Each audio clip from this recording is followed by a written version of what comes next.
The chief danger to freedom of thought and speech at this moment is not direct interference of government or any official body. If publishers and editors exert themselves to keep certain topics out of print, it is not because they're frightened of prosecution, but because they're frightened of public opinion. In this country, intellectual cowardice is the worst enemy a writer or journalist has to face, and that this fact does not seem to me to have had the discussion it deserves.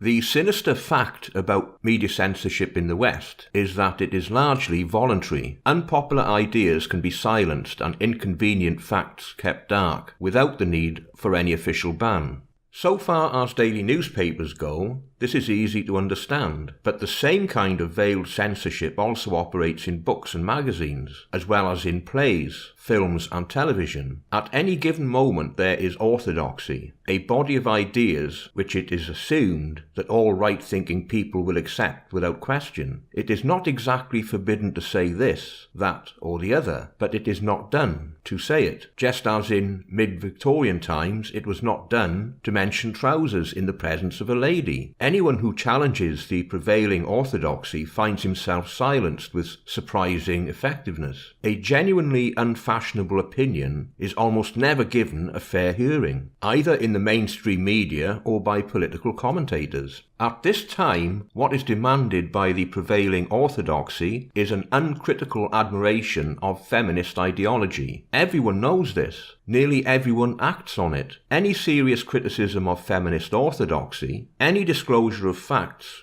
which the feminist movement would prefer to keep hidden, is unprintable. And this media-wide conspiracy to flatter one particular sex takes place, curiously enough, against a background of presumed intellectual tolerance. For although you're not allowed to criticise feminism, at least you're reasonably free to criticise everything else. Hardly anyone will print an attack on a feminist, but it is quite safe to attack a men's rights advocate. The servility with which the greater part of the Western intelligentsia have swallowed and repeated feminist propaganda from the 1960s onwards would be quite astounding if it were not that they have behaved similarly on several earlier occasions. On one controversial issue after another, the feminist viewpoint has been accepted without examination and then publicised with complete disregard to historical truth or intellectual decency. For instance, the BBC often repeats the wage gap myth, despite the conclusions of most economists that it does not exist. It states as a fact the feminist position that domestic violence is a gendered issue rather than an intergenerational issue, as revealed by peer-reviewed studies. It states that mothers almost never murder their children, despite overwhelming evidence that mothers are more likely to end their children's lives than fathers.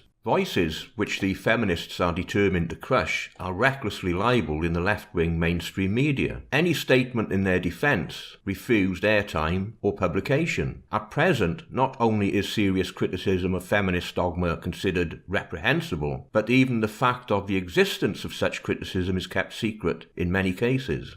Any large organisation will look after its own interests as best it can, and overt propaganda is not a thing to object to. One would no more expect Jezebel to publicise unfavourable facts about feminism than one would expect the Catholic Herald to denounce the Pope, but then every thinking person knows Jezebel and the Catholic Herald for what they are. What is disquieting is that where feminism and its policies are concerned, one cannot expect intelligent criticism, or even in many cases plain honesty, from liberal writers and journalists, who are under no direct pressure to falsify their opinions. Feminism is sacrosanct, and certain aspects of its dogma must not be seriously discussed. There is a huge and almost completely dishonest stream of pro-feminist propaganda, and what amounts to a boycott on anyone who tries to discuss all-important questions in a grown-up manner. You could, indeed, publish anti-feminist books, but to do so would ensure that one would be ignored or misrepresented by nearly the whole of the mainstream media. Both publicly and privately, you would be warned that it was not done. What you said might possibly be true, but it was inopportune and played into the hands of this or that reactionary interest. The Western intelligentsia, or a greater part of it, had developed a nationalistic loyalty towards feminism, and in their hearts they feel that to cast any doubt on its wisdom would be a kind of blasphemy. The activities of feminists and their allies are to be judged by different standards. But now, to come back to this book of mine, the reaction towards it of most Western intellectuals would be quite simple. It shouldn't have been published. The British intelligentsia, or most of them, will object to this book because it traduces their feminism, and as they see it, does harm to the cause of progress. If it did the opposite, they would have nothing to say against it, even if its literally faults were 10 times as glaring as they are. The success of, for instance, feminist authors over decades shows how willing they are to tolerate the scurrilous and slipshod, providing, of course,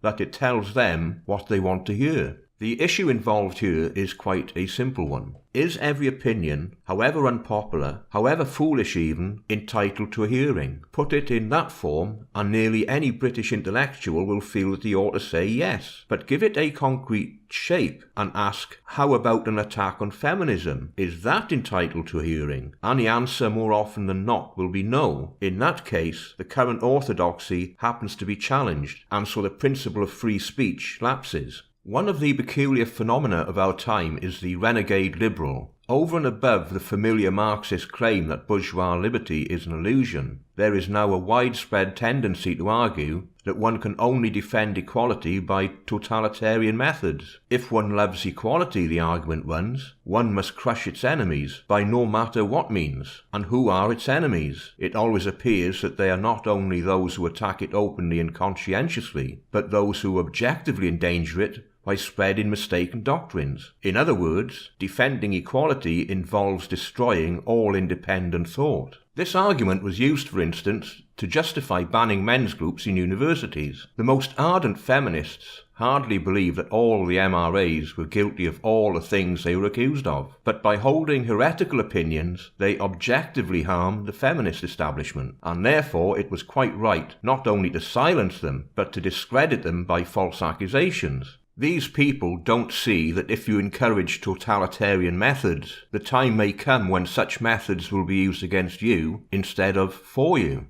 But where had these people learned this essentially totalitarian outlook? It's pretty certain they had learned it from Marxist ideology. Tolerance and decency are deeply rooted in the UK and the US, but they are not indestructible. They have to be kept alive partly by conscious effort. The result of preaching totalitarian doctrines is to undermine the means by which free peoples know what is or is not dangerous. It is important to realise that the current uncritical acceptance of feminism is only a symptom of the general weakening of the Western liberal tradition. Had the government intervened and definitively vetoed the publication of this book, the bulk of the Western liberal elite would have seen nothing disquieting in this. Uncritical loyalty to feminism happens to be the current orthodoxy, and where the supposed interests of feminisms are involved, they are willing to tolerate not only censorship, but the deliberate falsification of history, an example of which is the propagation of the myth that men had enjoyed universal suffrage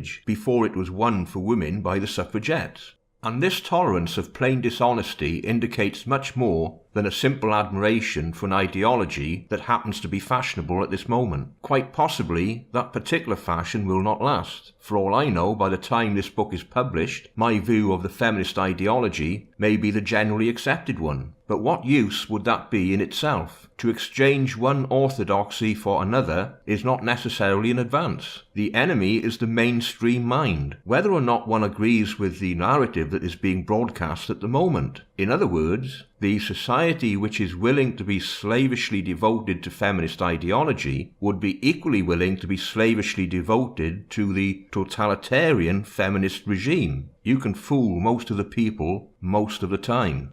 Intellectual freedom is a deep-rooted tradition without which our characteristic Western culture could not exist. From that tradition, many of our intellectuals are visibly turning away. They have accepted the principle that a book should be published or suppressed, praised or damned, not on its merits, but according to political expediency, and others who do not actually hold this view assent to it from sheer cowardness.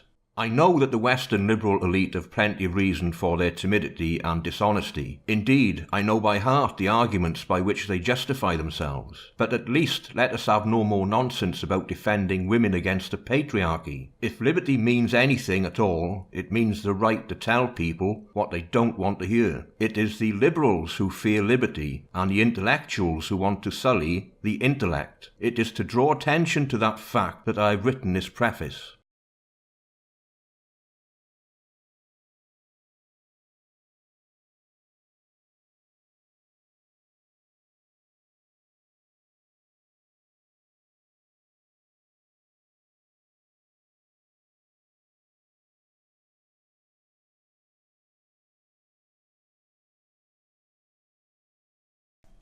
We end our adventure at this point.